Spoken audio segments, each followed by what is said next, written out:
Pega aí teu celular, tua Bíblia, onde tem Bíblia aí no sua Bíblia de livro. Diz assim: eu sou o que a Bíblia diz que eu sou. Eu tenho o que a Bíblia diz que eu tenho.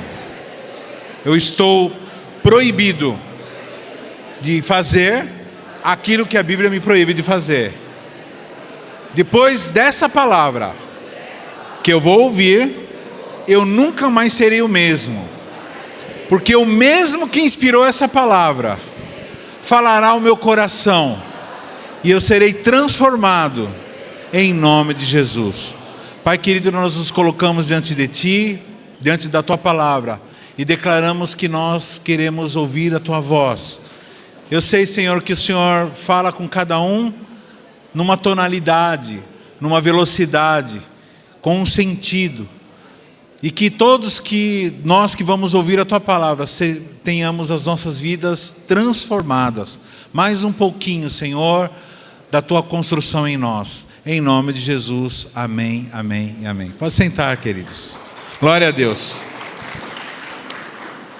O tema dessa palavra, as crianças já foram para o seu culto, tem bastante lugar aqui, viu? Os irmãos que estão com as bolsas aí em cima todos os corredores têm lugar aí, somente aqui nesse bloco aqui. Os diáconos, os irmãos estão de plantão aí, por favor, direcione os irmãos aí nas cadeiras vazias. Olha para o teu irmão do lado, diga assim para ele: presta atenção, que essa palavra é para mim, então não me atrapalhe. Amém. Bom, irmãos, a função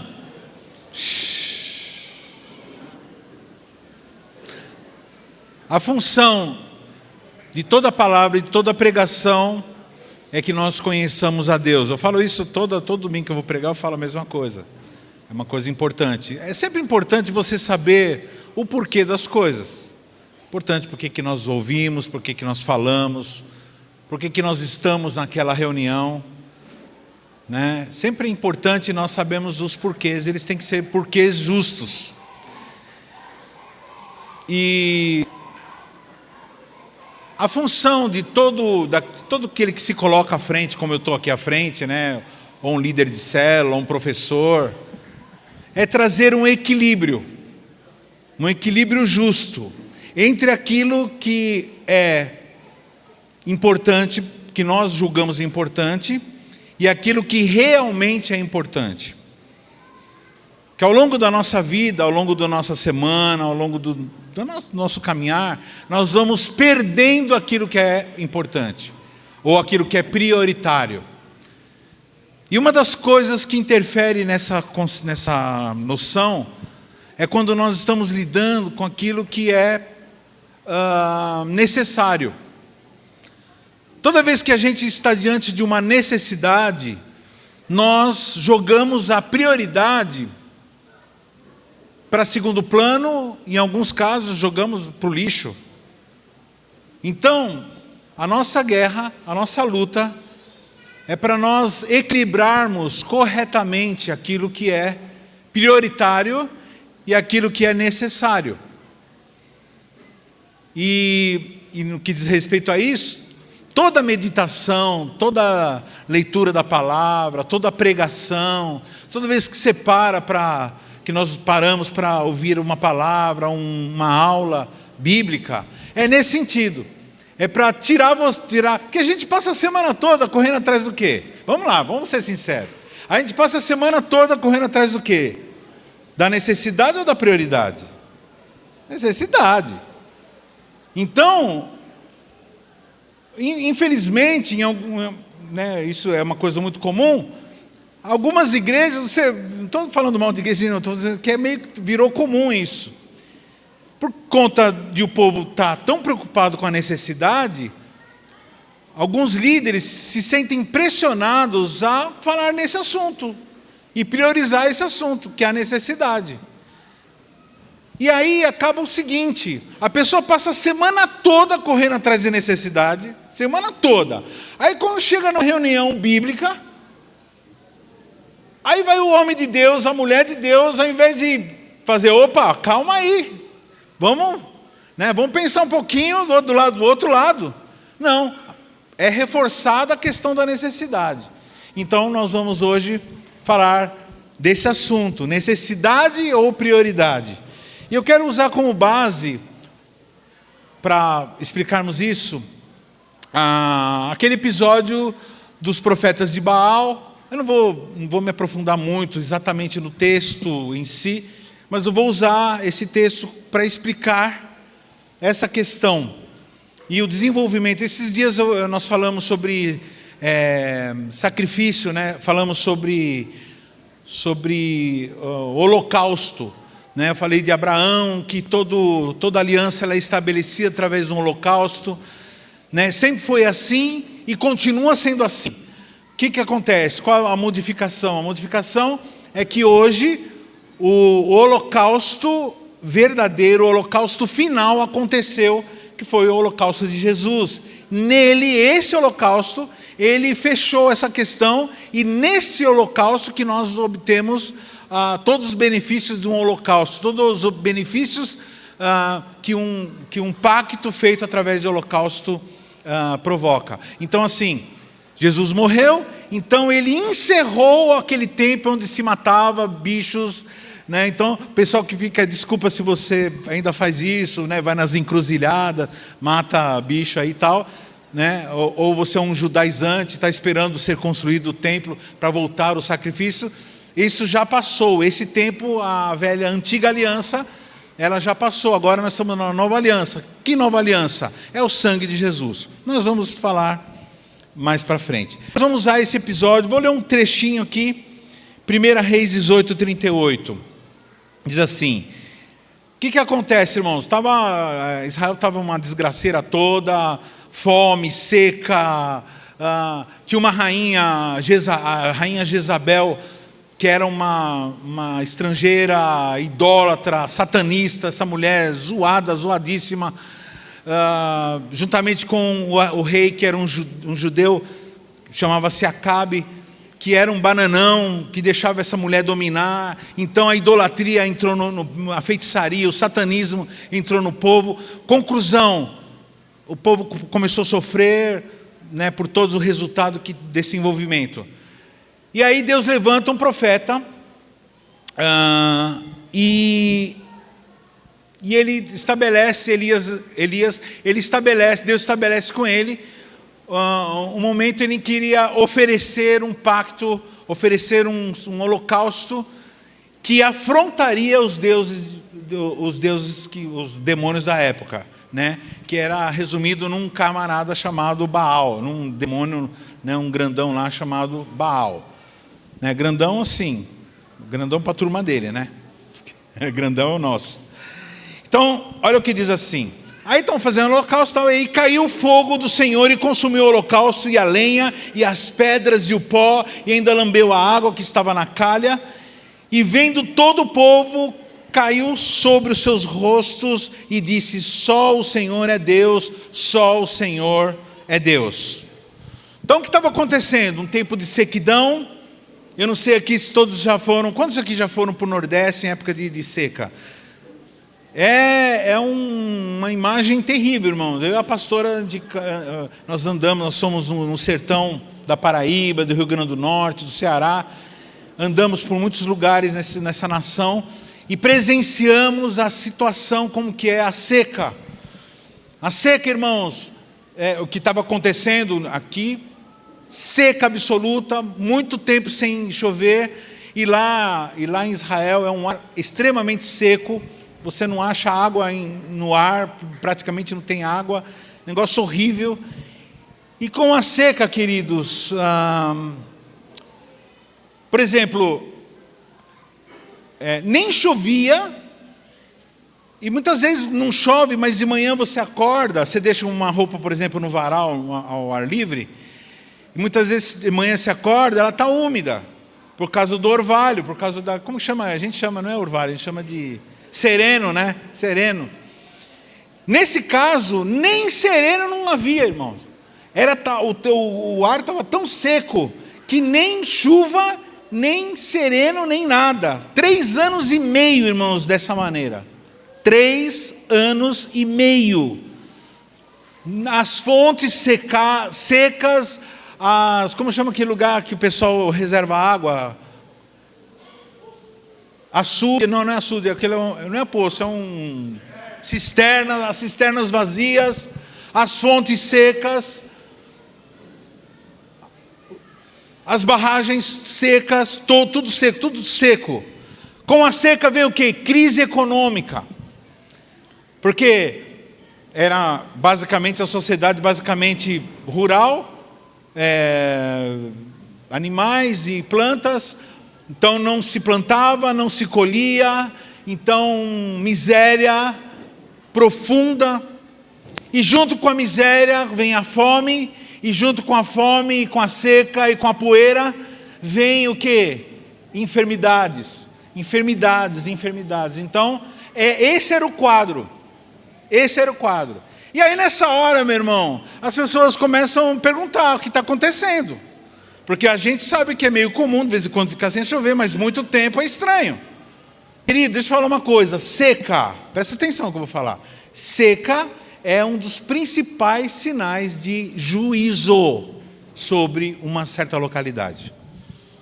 Então, quando você vê a seca ela se perpetuando, pode saber que está acontecendo uma coisa espiritual gravíssima. E aí quem que se procura nesse momento? O homem de Deus. Procuraram Elias, o homem de Deus. O que você vai falar? Aí Elias, tá bom, deixa eu falar com Deus. Senhor, o senhor está vendo a situação, essas enfermidades, essa miséria, daqui a um pouco esse povo todo vai começar a morrer, muita gente vai morrer, e o seu povo vai ser destruído. Mas aí Deus ele fala com Elias. E Deus mostra que o problema desse povo não era seca, não era fome, o problema não era falta de água, não era falta de chuva. Eles estavam com necessidades, mas eles estavam com um problema acima das necessidades. E é aí que eu quero te chamar a atenção. No versículo 21 do capítulo 18 de 1 Reis, ele diz assim: então Elias chegou ao todo o povo e disse: até quando cocheareis entre 2 pensamentos? Se o Senhor é Deus, seguiu. E se é Baal, seguiu. Porém o povo não lhe respondeu nada. Então qual era o problema, irmãos? Era seca? Era falta de água, de gado, de planta, de trigo? Não. O problema é que esse povo não se definia.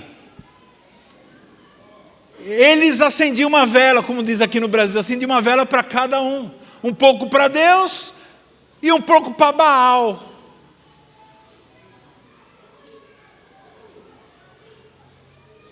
E eles ficavam tentando agradar esses demônios e o Deus de Israel, que sempre sustentou eles.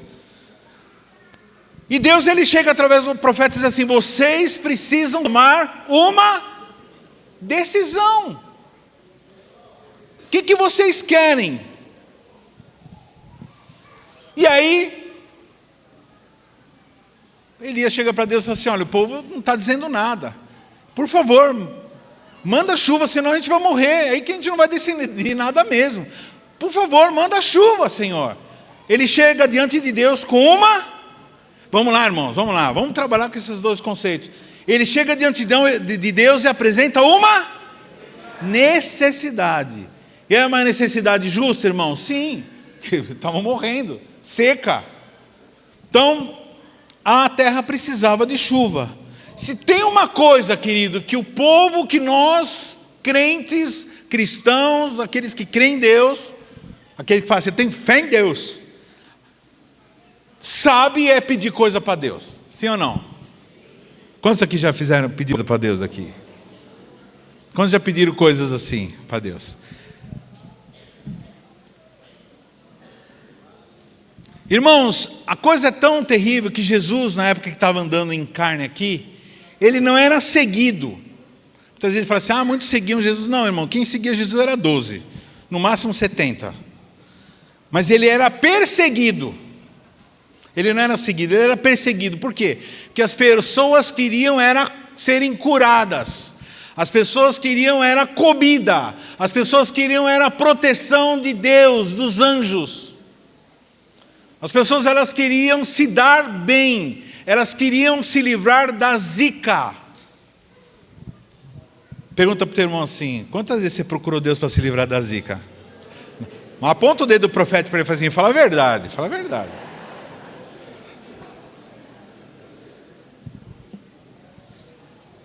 E aí, meu irmão, acontece um problema, um erro de noção de quem é Deus. Irmãos, deixa eu falar uma coisa, nosso Deus, Ele é o Deus de todos. O Deus que criou o universo, é um Deus que criou todas as coisas. Ele não só criou, mas Ele mantém todas as coisas pela força do seu poder. E no que diz respeito à subsistência, no que diz respeito à sobrevivência, no que diz respeito à cura, todos os seres humanos são alvos da misericórdia de Deus, porque a Bíblia diz que o que na teologia nós chamamos de graça comum. Todo ser humano, diz assim comigo, todo ser humano é alcançado pela misericórdia de Deus. E tem as suas necessidades supridas.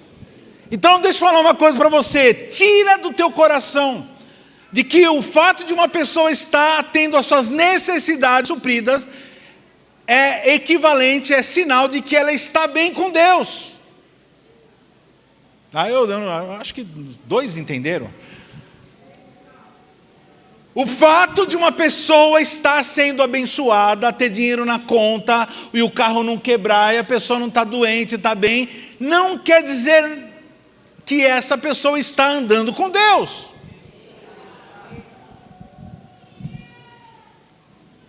Quantos aqui creem que um homem de Deus, uma mulher de Deus fiel, santo, dizimista, ofertante, carinhoso, que trabalha na obra, que não se cansa, que não tem preguiça, que ora, que fala. Quantos aqui creem que uma pessoa dessa recebe bênção do Senhor? Quantos creem? Todos creem. E se por essa porta entrar uma pessoa, um bandido, uma pessoa ruim, uma pessoa que faz mal para as pessoas, que fala mal de Deus, que fala mal da igreja, ele recebe ou não recebe a bênção? Irmão, esse foi bom, recebe ou não? Recebe. A gente tem que trazer a realidade, irmão, verdade. Fulano está uma bênção. Nossa, esse irmão deve ser uma pessoa muito abençoada, porque ele recebeu um emprego novo, recebeu cura, recebeu não sei o que lá, e é por isso que ele deve ser, E algumas pessoas, muitas vezes, quando começa a se dar mal, começa a acontecer algum problema na vida, ela começa a ficar chateada com Deus, que ela começa a se comparar. Uma vez eu preguei sobre isso aqui, sobre Asaf, né? Asaf, um salmista, chega a dizer que, ele chega na loucura de dizer assim, em vão tenho purificado as minhas mãos na inocência. Então, diz assim comigo, repete assim comigo. Agora eu sei, bênçãos físicas vêm para todos.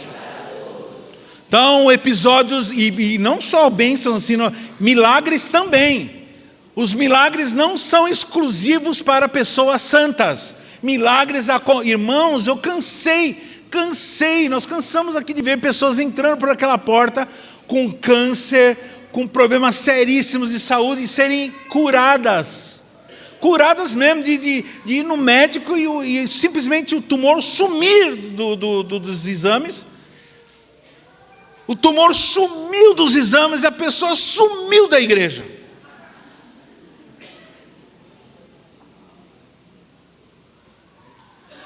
Pastor, mas que ingratidão. Não, queridos, normal. Porque quando se busca resolver a necessidade, E a pessoa não tem noção da prioridade, ela tem esse tipo de reação. Ora, ela conseguiu. Em casa eu tenho o costume de brincar assim, né? Eu estou em algum lugar, a gente almoça, né?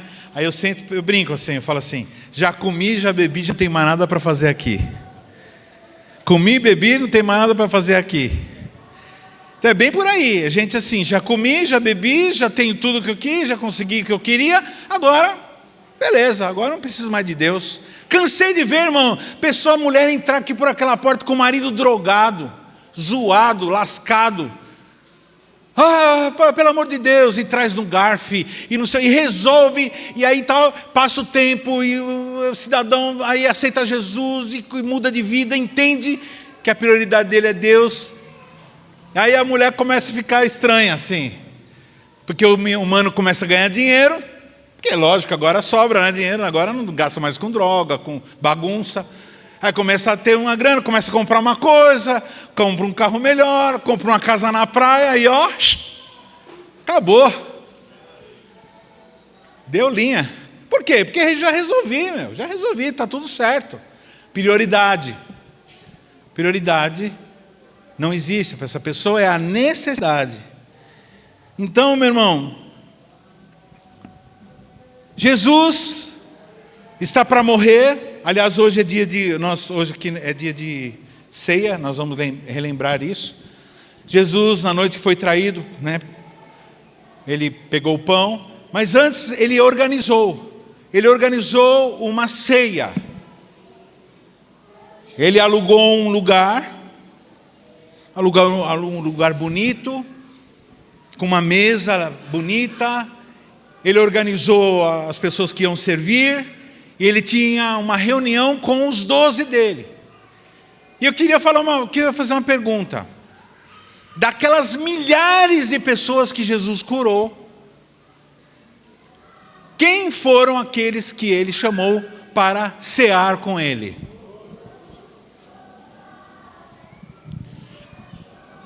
Então Jesus era cercado de gente que recebia o milagre, que recebia a bênção, que ele resolveu o problema. Pessoas até que ele ressuscitou.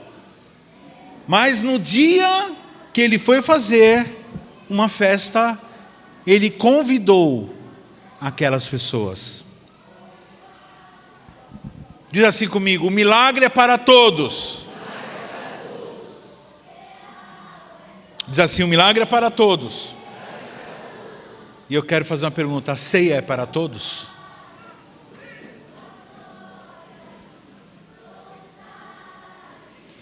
O milagre é para todos, mas a ceia é para os íntimos. Você não coloca dentro da tua casa qualquer um. Você não chama para a tua mesa qualquer um. Você não abre o teu coração para qualquer um. E você não molha, irmãos, do Senhor Jesus. A gente faz aqui, né, a gente pega o vinho e tal. Não, irmãos, as pessoas pegavam o pão e enfiavam o pão dentro da taça de Jesus. Eles tomavam o vinho e comiam o pão juntos.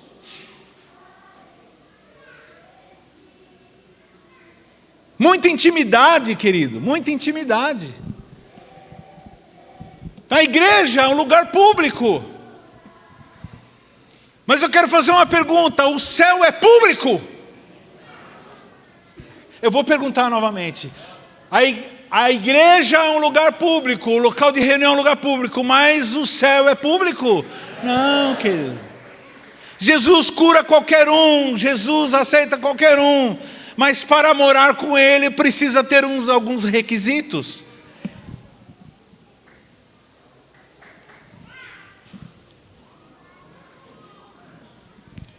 Você não vai ver nunca Jesus pedindo currículo de santidade para dar milagre para ninguém. Ele dá milagre para qualquer um. Fala para o teu irmão assim: Deus dá milagre para qualquer um. Fala assim: então, se você veio aqui buscar um milagre, fala para o teu irmão assim: se você veio aqui buscar um milagre, provavelmente você vai receber. Eu não vi nenhum glória a Deus. Mas fala para o teu irmão assim: mas acima de receber um milagre, a melhor coisa que pode acontecer para você é ser convidado para ceiar com Jesus.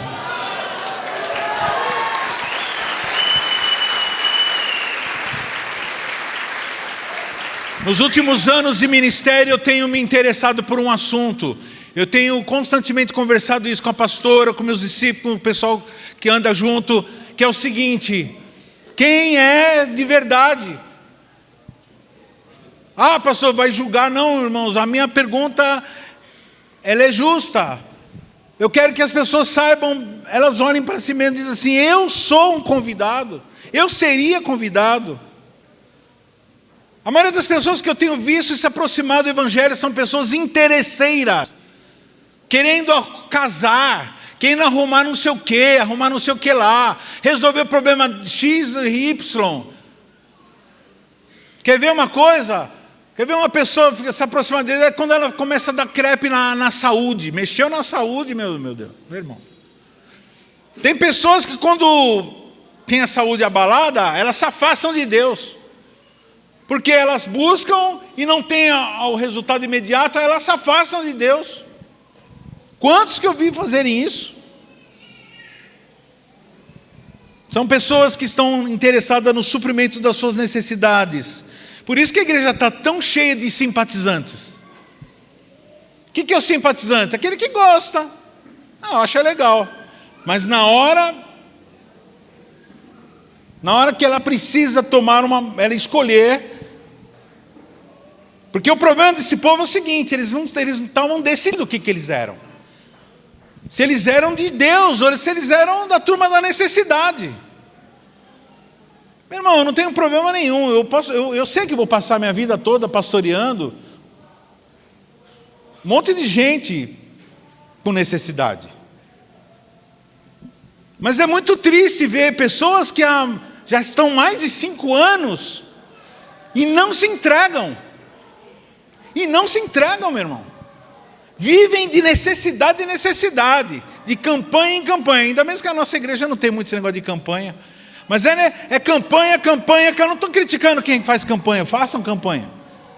Mas o problema, irmão, é que de campanha em campanha, a pessoa continua na mesma. Olha o que Jesus fala a respeito dessas pessoas. Em Mateus capítulo 6, versículo 32 e 33. Porque todas essas coisas os gentios procuram. Quem é um gentio? Ele está dizendo assim: as pessoas que não são do povo de Deus.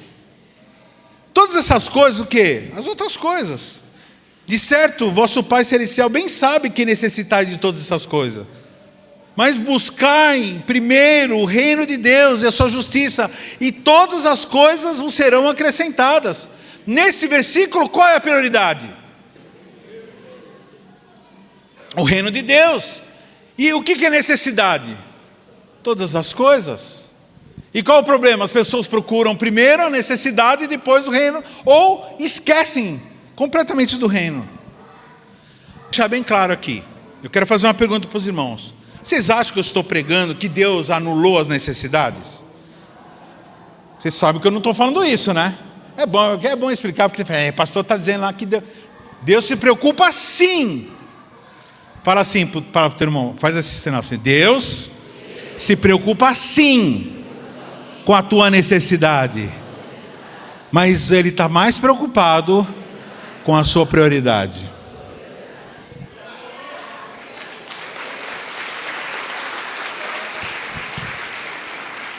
Bom, ele sobe ao monte, e quando ele sobe ao monte, qual era a situação do povo? Jezabel reinava e o altar do Senhor estava derrubado. Não havia altar. A adoração ao Senhor tinha parado, não tinha adoração. Agora Elias está no meio desse povo, está entre a chuva e o altar. A chuva é o quê? Vamos lá, irmão. A chuva é uma? E o altar? Prioridade. E agora ele tem que escolher se ele vai se preocupar agora, se vai continuar pedindo chuva, ou se ele vai fazer o que ele tem que fazer em primeiro lugar, e ele vai até a prioridade. E ele entende que, primeiro, queridos, a chuva pode esperar, a conta bancária pode esperar, A enfermidade do filho, da esposa, do marido pode esperar. Mas o altar não pode esperar.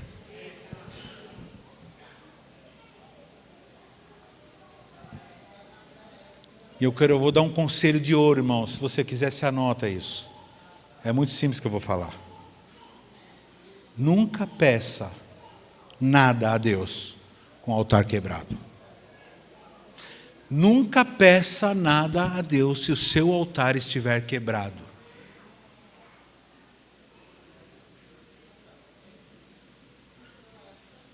Eu estou puxando para o outro extremo. Ah, você é extremista? Sou extremista. Sou. Quer ver uma coisa? Suponhamos que a sua necessidade seja 3 milhões de reais. Amém? Amém? 3 milhões. Aí você pede para Deus, você fica pedindo para Deus a sua necessidade. 3 milhões. Aí você, por uma graça de Deus, pá, recebe, cai na sua conta 3 milhões de reais. Caiu lá, 3 milhões de reais. 1 minuto depois que caiu na sua conta 3 milhões de reais, você ouve a trombeta e Deus se chamando.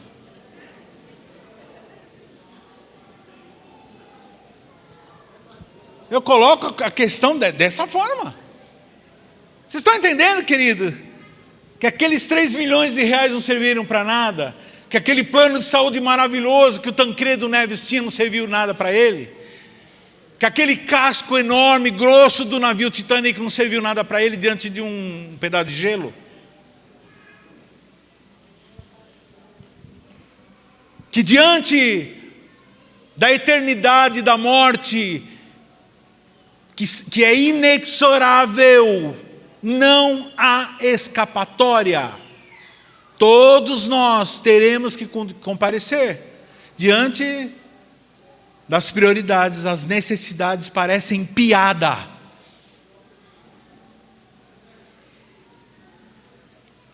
Primeiro o concerto, depois a chuva. Nessa tarde, irmãos, nós estamos falando desse assunto de vida no altar. E se você está preparado com o teu altar montado, para se o Senhor te chamar agora. Nós estamos aqui reunidos, Deus o livre, cai um avião aqui em cima. Irmãos, os aviões caem, viu? Não tenha medo de andar de avião, que é seguro. Só que eles caem. Esses dias caiu um avião no interior, caiu em cima de uma casa. Vocês lembram disso? O avião, inclusive, que a nossa irmã Luana estaria. Ela ia estar nesse voo. E deu um problema lá no voo, passaram ela para um outro voo, para um outro dia, teve que ficar, puxa vida, tem que ficar mais um dia aqui, não sei o que. Daí ela ficou sabendo que o voo que ela ia estar caiu, matando todos, em cima de uma casa. Irmãos, nós não sabemos, as pessoas estão caminhando assim, a gente acha que você está caminhando, de repente, puf, acaba o tempo, venceu o contrato. E aí, irmãos, aquele monte de documento, aquele monte de diplomas, aquele maridão lindo, aqueles filhos lindos, aquela esposa linda, e aqueles projetos lindos, aqueles músculos, aquelas roupas lindas.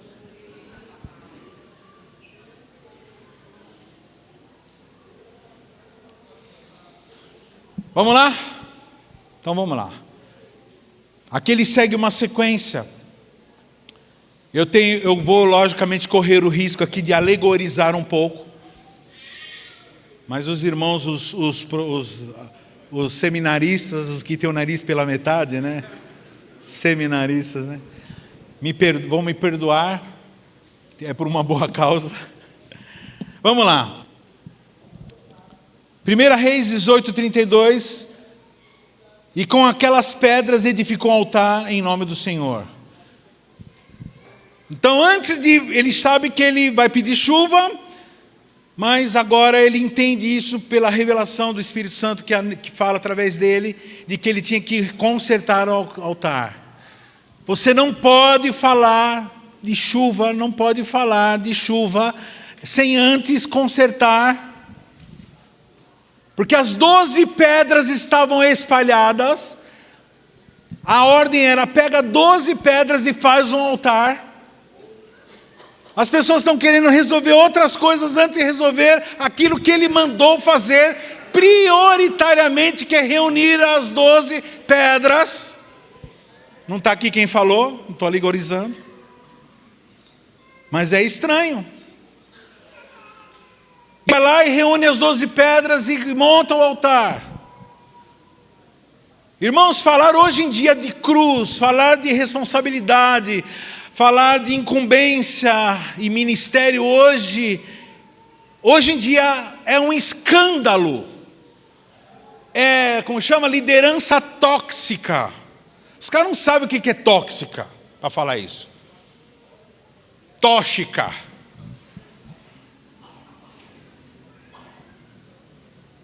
Hoje em dia, irmãos, você fala para uma pessoa, esses dias a pastora tinha uma pessoa em casa, aí a pastora falou assim para a pessoa, para o menino, uma criança, falou assim: pega esse brinquedo, leva lá para brincar lá. O menino olhou assim e saiu fora, meu.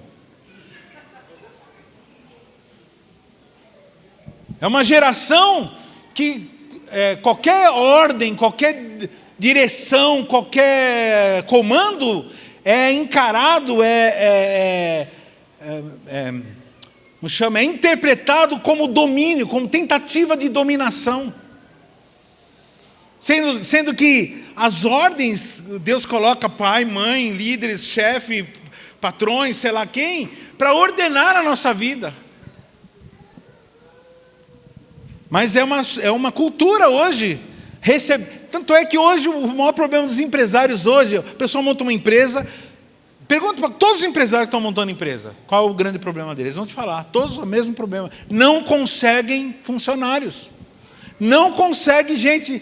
Aí fala assim, que os caras pagam pouco. Não, você pode pagar quanto for. A pessoa acha que ela não está para fazer aquilo lá. Meu. Pede para trazer um cafezinho. Não pode não. Minha função é de não sei o que lá. Uma geração que acredita que Jesus já fez tudo, então não precisa fazer nada. Certo? Jesus já fez tudo, e é por isso que ele fez tudo que nós fazemos, que nós amamos fazer. E, aliás, ele começou uma geração de gente que gosta de fazer, e nós fazemos parte da família dele, de gente que vai fazer. Então, em primeiro lugar, construa o teu altar. Construa o teu altar. O que é construir o altar? É você ter o seu momento de comunhão com Deus. Você ter um momento de leitura da palavra, de meditação. O seu momento que você tem com Deus. Não adianta, irmãos, você anda pedindo. Pastor, mas eu já pedi mesmo com o meu altar quebrado e recebi. Então, tudo bem. Continua assim, para ver o que vai acontecer na eternidade. A minha função aqui, meu irmão, não é melhorar a tua vida, não. Não estou nem aí com isso daí. Tem o Pablo Marçal, vai lá atrás desses caras. A minha função é chamar atenção para a tua conexão com Deus. Porque esses camaradas, eles resolvem um problema aqui, que vai durar o quê? 30 anos, 20, 50? Eu estou falando aqui de eternidade, eu estou falando aqui não é de brincadeira, irmãos. Pastor, não estou gostando dessa palavra, eu queria coisa mais prática. Então é isso daí. Segundo passo, ele diz assim, em 1 Reis, capítulo 18, versículo 38. 31, perdão. Está lá, 31. E Elias tomou 12 pedras em ordem, conforme o número das tribos dos filhos de Jacó, ao qual veio a palavra do Senhor, dizendo: Israel será o teu nome. O que ele está dizendo, irmãos? Segundo lugar, põe em ordem a tua vida. Põe em ordem a tua vida. Coloque em ordem as 12 pedras. Primeiro faz isso, depois vem a chuva. Primeiro constrói, agora arruma, começa a arrumar tudo. Ponha em ordem a sua vida. Uma vez o irmão chegou para mim e pediu: pastor, ora por mim, para que eu consiga ir para Bogotá, na convenção de Bogotá. E eu perguntei para ele: a tua vida está em ordem, querido? A tua vida está pelo menos organizada? Porque algumas pessoas fazem umas loucuras, aí pega empréstimo e tal, e faz um negócio doido, e não põe em ordem a sua vida, e fica sempre com a vida bagunçada. A tua vida está em ordem? Pastor, eu estou na igreja há 5 anos, mas eu não me batizei ainda. E está pedindo chuva, e está pedindo bênção, e está pedindo carro novo, está pedindo esposa. Uma vez um mano chegou para mim e falou assim: eu queria uma esposa, uma serva de Deus. Eu falei assim: então primeiro você precisa ser um servo de Deus. A pessoa ficou tão brava comigo que foi embora. Fiquei chateado, não, fiquei mesmo chateado, porque é uma pessoa que eu amo muito. Pastor, eu estou com a minha mulher lá, estou morando junto com ela há um tempão. Eu falei assim: sério? Mas Deus é bom, inclusive a gente está orando para Deus dar uma casa para nós. Então dá uma casa para quê? Para essa desgraça? Porque é o seguinte, irmãos, o casamento na nossa nação se faz num cartório, no juiz. A gente vai lá e faz os papéis. Eu não gosto muito, não interessa o que você gosta. O servo de Deus, ele não anda desordenado, ele não tem uma vida bagunçada. A gente, irmãos, uma vida bagunçada, depois fica pedindo para Deus resolvendo as besteiras que vão acontecendo, as coisas que vão acontecendo aí. Está morando junto, meu irmão. Fala assim: para de pedir chuva no meio da bagunça. Você já desentupiu o ralo do corredor para você pedir chuva? Você já resolveu problemas básicos? Você já se certificou que você está morando num lugar alto para você pedir chuva? Num altar? Você tem habitado num altar? Você tem estado num altar? A necessidade está pedindo chuva, mas a prioridade está pedindo ordem. Irmãos, ordem. Ordena. Irmãos, ordem. A ordem é tão importante que até para morrer você precisa de ordem. Olha só o que diz no texto. Isaías, capítulo 38:1. Olha isso. Naqueles dias Ezequias adoeceu de uma enfermidade mortal, e veio a ele Isaías, filho de Amós, o profeta. Ele disse: assim diz quem, irmãos? O que o Senhor disse? Vamos juntos, 1, 2, 3 e já. Põe em ordem a tua casa, porque você vai morrer. Até para morrer precisa ter ordem, meu irmão. Você vai chegar hoje, depois desse culto na tua casa, aquela montanha de roupa para passar que está em cima do sofá da tua sala. Pastor, tu revelou. Eu tô olhando, tô lá. Nada a ver. Aquela pilha de louça, aquelas paredes emboloradas, aquele cano que você colocou a panela embaixo da pia. Ponha em ordem a tua casa. Aquela conversa olho no olho com seu filho que você não está tendo. Põe em ordem a tua casa. Aquela rede social que você está demorando de eliminar da tua vida. Não a rede social, mas aquele contato lá, que você não sei por que você mantém aquilo lá. Para que você mantém aquilo lá? Aquela pessoa.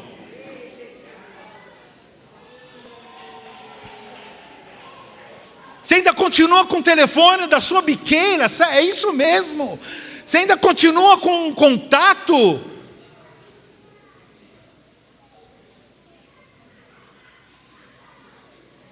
Elias vai pedir chuva. O altar está consertado, as 12 pedras estão ordenadas. Aí ele vai pedir chuva, não, ainda falta mais alguma coisa. Falta o combustível, falta a lenha. 1 Reis 18:33, parte A. Então armou a lenha, dividiu o bezerro em pedaços e pôs sobre a lenha.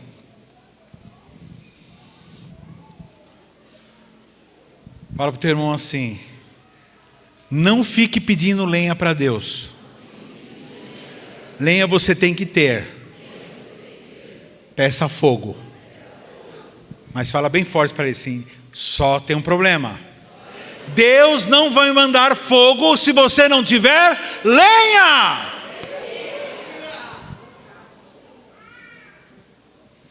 Pastor, então, mas o que é lenha? Lenha, irmãos, é a disponibilidade. É dizer aqui, ó, eu estou aqui, pode queimar. Como a música. Está aqui a lenha, Senhor, pode me queimar. Como vai me queimar? Queima tudo aquilo que é ruim na tua vida. Você vai ter que queimar os seus relacionamentos malignos. Você que gosta de ser amigo de bandido. Ah, pastor, mas os bandidos não precisam da salvação. Então ele precisa da salvação, não de comparsa. E para salvar você precisa estar do lado de cá. Para você puxar uma pessoa para cima, você precisa estar mais alto que ela. Pelo amor de Deus, óbvio. A lenha é isso, irmãos. A lenha é você estar disponível. É aquela pessoa que está... Senhor, pode queimar. Estou aqui, Senhor. Eis-me aqui. Pode queimar. É para ir, para voltar, para fazer, para ir, para pregar, para me arriscar, para doar, para abraçar, para abrir mão, para deixar, para reter, para fazer. É isso. A lenha é isso. Estou aqui para ser gastos. Estou aqui para ser queimado. Eu sou a lenha. Então, por favor, Senhor, manda o fogo. Irmãos, quando a pessoa está cheia de lenha, eu tenho em casa, eu fiz uma lareira. Eu fiz para enfeitar a sala. Mas aí não, ela funcionou. Um dia eu fui lá, meti fogo e ela... Não é que funcionou a lareira? Está lá. Toda vez que faz muito frio, eu coloco lenha lá. Todo mundo me dá lenha. Pastor Paulo, né, os restos de madeira que sobra, fico colocando embaixo de uma escada lá na garagem. Teve um dia, meu irmão, que eu coloquei além da conta. O irmão começou a dar como se fosse um terremoto, assim, na minha sala. Que é gesso, né? Como chama? É drywall. A minha sala é de drywall. Aí começou a fazer...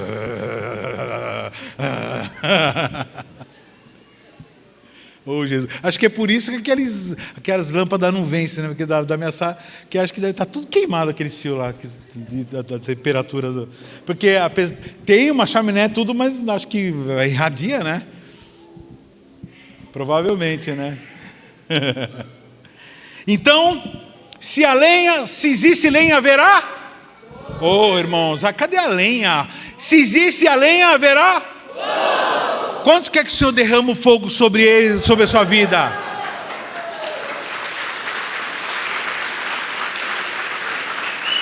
Porque se existir lenha, Deus vai mandar fogo. E quanto mais lenha você colocar, mais fogo vai ter. Então prepara o altar, ordena, coloca a lenha. Irmãos, a maioria dos crentes que eu conheço, elas são muito fervorosas, com um monte de coisa. É com jogo. É fervorosa. Você precisa ver uns caras aí, na frente de uma televisão no final de campeonato. Oh! Rebolou na grande área. Derrubou, pênalti.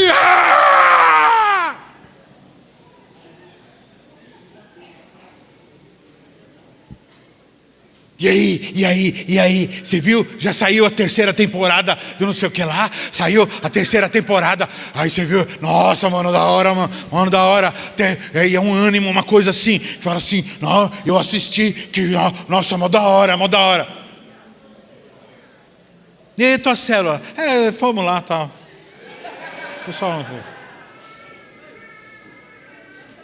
É um ânimo. Eu me lembro, eu pulava na época do carnaval, não sei quantos eram trouxa que nem eu assim. Eu pulava 4 dias. Minha mãe tinha um açougue, eu trabalhava no açougue de dia e à noite ia pular carnaval. Tudo na base das porcarias. Então assim, era uma dedicação, porque eu gostava. Eu me lembro que eu era músico, e como eu trabalhava em açougue, vira e mexe, eu cortava o dedo. Quantas vezes eu estava tocando em algum lugar assim, e o braço da guitarra, o braço do violão, todo sujo de sangue, e eu não sentia nada de dor. Nada. Porque a paixão era muito grande. Porque aquilo me movia. Falta de lenha, irmãos. Olha só que o Salmo 104 diz assim: entrai pelas portas dele com louvores e em seus átrios com hinos, louvai e bendizei o seu nome, porque ele é bom.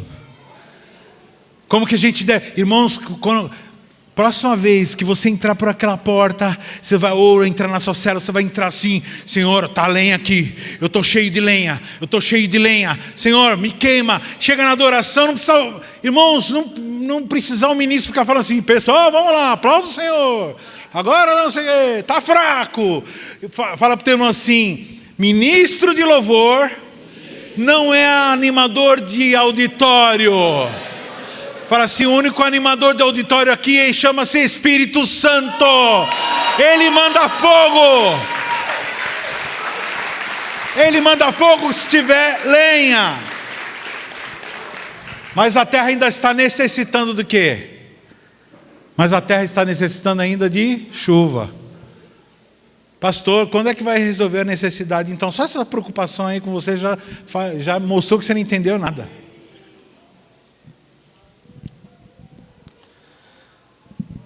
Falta mais alguma coisa, Elias? Você entregou tudo aqui, mas está faltando alguma coisa. Está faltando o quê? O sacrifício. E o próprio texto que nós lemos, né? Diz: então armou a lenha, dividiu o bezerro em pedaços e pôs sobre a lenha. Irmãos, esse sacrifício, esse boi, essa ovelha não podia ser raquítico, não podia ser pele e osso, não podia ser manchado, não podia ser perebento. Não era qualquer oferta, não era qualquer bicho que se entregava, era o melhor dos melhores. Era uma raça especial, chamado, o boi, no caso, tem um boi que até foi extinto, agora estão restaurando, chama boi vermelho. Irmãos, esse sacrifício foi resolvido com o sacrifício de Jesus. Quando Jesus se entrega como sacrifício, ele começa, como eu disse no começo, ele começa uma nova estirpe de pessoas que também, como ele, se sacrificariam. Tanto é que nós vemos ao longo da história da igreja, milhões de pessoas morrendo em prol do Evangelho, porque foram perseguidas e não se importaram com nada e morreram.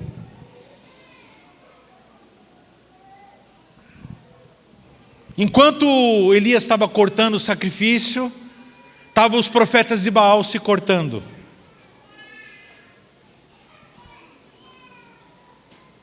Quando a pessoa não corta o sacrifício, ela acaba se cortando. Pessoa que se envolve com Baal, irmãos, são pessoas que buscam a necessidade. Baal aqui, ele era um resumo de uma divindade lá, de uma entidade espiritual que resolvia problemas como seca. Tanto é que você vê aquele bezerro de ouro lá que o povo faz lá no Egito, já é uma das ramificações dessa divindade aí de Baal. Então temos agora o sacrifício de Jesus, que nos leva a entregarmos tudo que é necessário. E aí Deus, ele manda colocar em volta desse altar uma calha, fazer uma calha, uma vala em volta desse altar. E manda os camaradas encher de água. Encher de quê, irmãos? Opa! Está aparecendo aí. Opa, está aparecendo o que eu queria. Onde estava a água, irmãos? Vamos lá, o altar está aqui, está as pedras, está o sacrifício, está a lenha, e agora a água. Onde está o sacrifício? Irmãos, onde está o sacrifício? Onde está a água? Em volta. Buscar em primeiro lugar e as outras coisas vos serão acrescentadas. Está tudo pronto. Agora ele pode pedir o quê? Água? Não, ele pede fogo. Irmão, vocês, pelo amor de Deus, para de pedir água e pede fogo. Maridos, esposas, peçam fogo do amor pela esposa, pelo marido. Servos do Senhor, peçam fogo do amor por Deus. Porque a água, porque tudo já está lá. Se você tem lenha, Deus vai mandar fogo. E aí nessa hora, meu irmão, a gente entende que a chuva é prioridade, é necessidade, mas o fogo é prioridade. Versículo 38 do capítulo 18. Então caiu o fogo do Senhor. Vamos todos juntos? Vamos ler todos juntos? Vamos lá, 1, 2, 3 já. Então caiu o fogo do Senhor. Não, mais forte, irmão, mais forte. Então caiu o fogo do Senhor e consumiu o holocausto, a lenha, as pedras e o pó. E ainda lambeu a água na calha.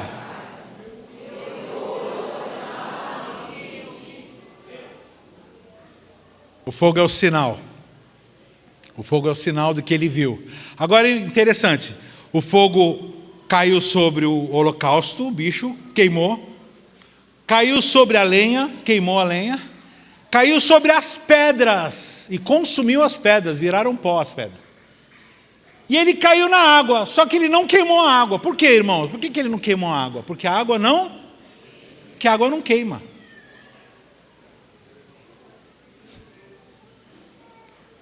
A Bíblia diz que virou pó, tudo, mas caiu na água. E aí o que aconteceu com a água? Irmãos, quando cai fogo na água, o que ela acontece com a água? Ela evapora. Faz assim comigo. Aqui é o cúmulo da... Faz assim, a água evaporou. Quando a água evapora, ela encontra o quê? O céu. E que depois acontece? A chuva!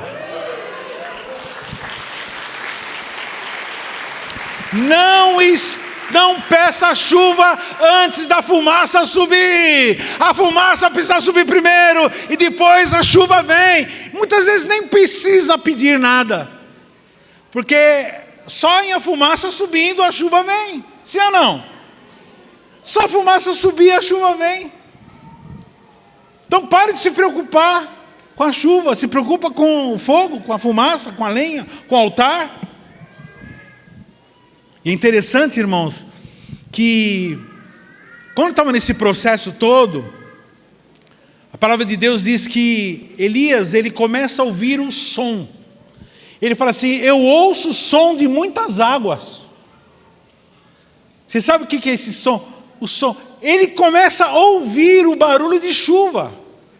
Depois ele vê uma pequena nuvem, essa pequena nuvem é água. Essa pequena nuvem do tamanho da mão de um homem.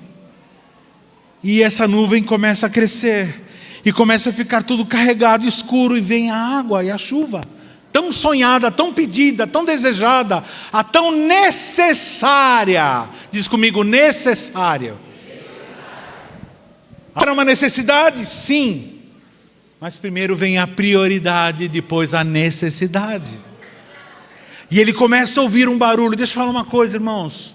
O servo de Deus que tem um altar montado, ele ouve o barulho da chuva.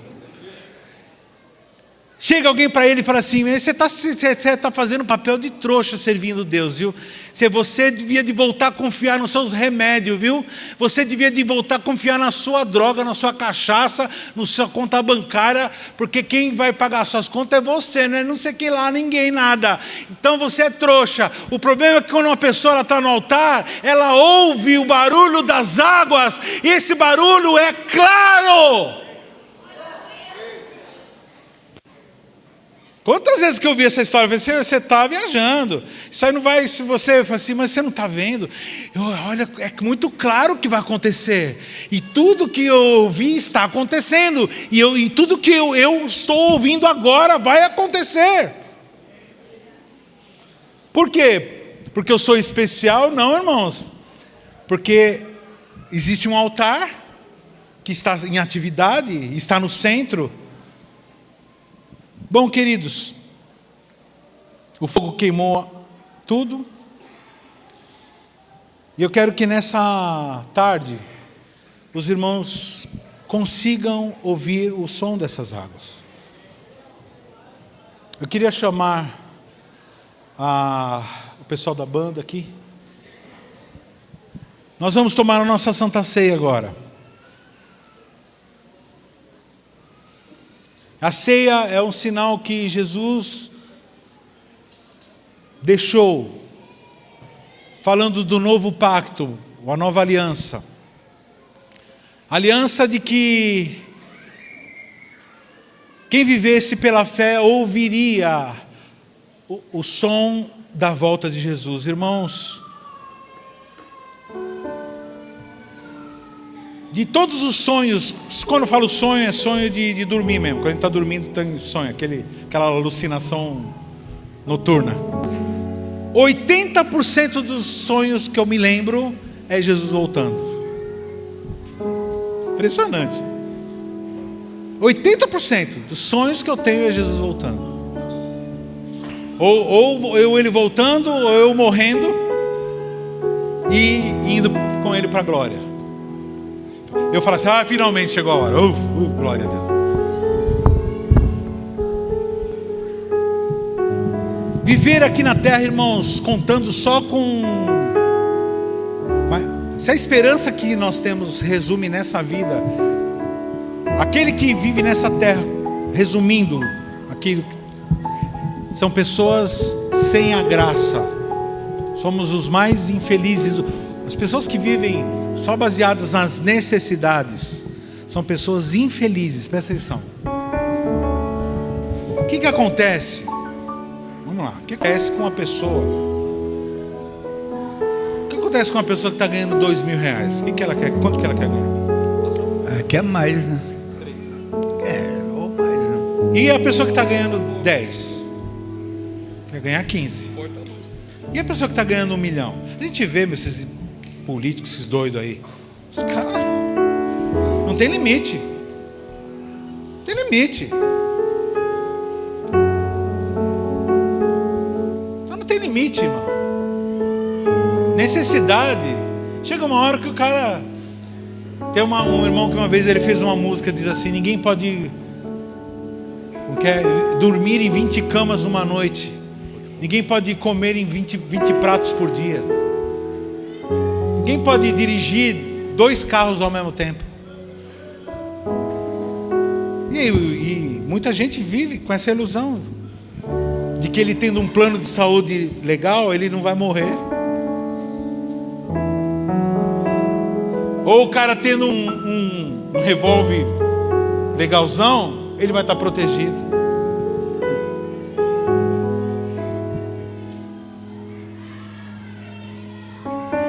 Não estou dizendo para você não se prevenir, não estou dizendo para você não ter plano de saúde, não estou falando nada disso.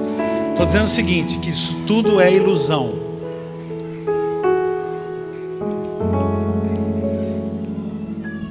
Então, em nome de Jesus, que tudo que nós fazemos aqui é em nome de Jesus, eu vou fazer um convite para você. Eu vou te convidar para participar da ceia do Senhor.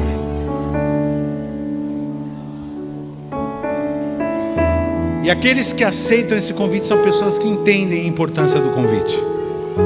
Pastor, o que é a ceia?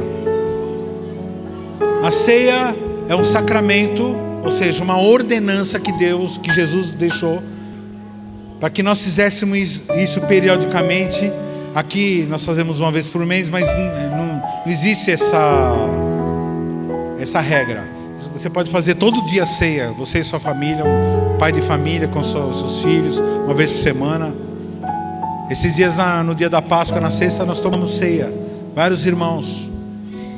Reunimos a família e lembramos a morte de Jesus, lembramos que Ele é o Cordeiro de Deus. Enquanto Ele não voltar, a gente toma a ceia. A gente lembra que Ele morreu por nós.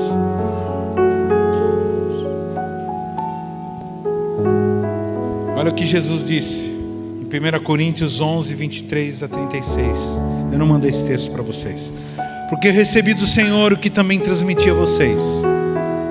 Que o Senhor Jesus, na noite que foi traído, pegou o pão, deu graças e partiu e disse: esse é o meu corpo dado em favor de vocês. Façam isso em memória de mim. Da mesma forma, depois de ter comido o pão, ele pegou o cálice e disse: este é o cálice da nova aliança do meu sangue. Façam isso sempre que beberem em memória de mim. Porque sempre que comerem desse pão e beberem desse cálice, vocês anunciam a morte do Senhor até que venha. Então nós estamos anunciando que Jesus morreu. Nós estamos anunciando que nós temos um pacto com Ele. Estamos anunciando que nós temos um compromisso, como uma noiva tem com o seu noivo, de chegar na hora certa nós nos casarmos. Nós temos um noivo. Então você que se sente sozinho aí, sozinha, não se preocupe com isso, porque você nunca vai estar sozinho. Nós temos o nosso noivo, que é Jesus. Porque no que diz respeito às pessoas, elas vão embora, elas morrem, elas adoecem, ou nós vamos embora, né? Então assim, agora Ele não. Ele é o Senhor que sempre estará conosco. Então na hora que você estiver tomando esse vinho, comendo esse pão, saiba que você, juntamente com milhões, milhões e milhões, milhares e milhares, estarão presentes diante do noivo, como igreja, como noiva. E aí nós comemoraremos a nossa festa de casamento. Por isso que é importante nesse momento você colocar o teu vestido branco. Por isso que nesse momento é importante você priorizar o noivo. Eu não sei quantos aqui tem essa má impressão, quando você está conversando com uma pessoa, e você está conversando com a pessoa, e de repente a pessoa ela desvia a atenção e vai. É uma atitude meio. Tudo bem, tem gente que ela não consegue manter o foco, é problema mesmo, problema, sei lá, comportamental. Mas é uma coisa muito chata, não é? Quando você está conversando com a pessoa começa a falar com o outro, olhar para o outro lado.